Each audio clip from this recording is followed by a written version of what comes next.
Hello guys, ஒரு நாள் முதல்வனாக இருந்து பாருன்னு சொன்ன நம்ம ரகுவரன் மாதிரி ஒரு நாள் காட்டில் வந்து வேலை செஞ்சுப்பாரு. அப்போ தான் அதோட அருமை புரியுன்னு சொன்ன நம்ம பக்கத்து வீட்டு அக்காவோட பேச்சை கேட்டு நானும் போன இடம் தான் புடலங்கா காடு.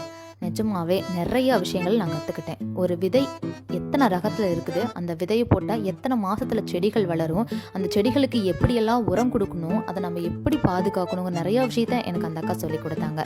ஒவ்வொரு காய்களை எப்படி பறிக்கணும்னு முதற்கொண்டே எனக்கு சொல்லிக் கொடுத்தாங்க. சூரியன் வரதுக்கு முன்னாடியே செடி கொடிகள் எல்லாத்துக்குமே நம்ம நீர் பாய்ச்சிடணும். அதாவது காட்டில் எல்லாத்துக்கும் நம்ம நீர் பாய்ச்சிடணும். ஏன்னா சூரியன் வரும்போது தண்ணி அதிகமாக இழுத்துக்குங்கிறதுக்காக அவங்க விடியறதுக்கு முன்னாடியே நீர் பாய்ச்சிடுறாங்க, இல்லைன்னா முன்னாடி நாள் நைட்டே நீர் பாய்ச்சிடுறாங்க.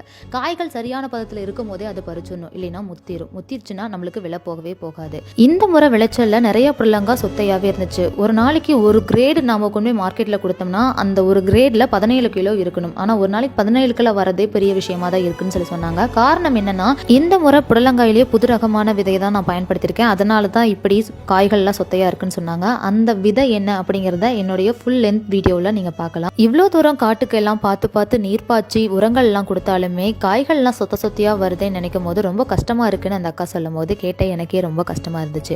இன்னைக்கு நாள் மிக சிறப்பான நாளா எனக்கு அமைஞ்சது.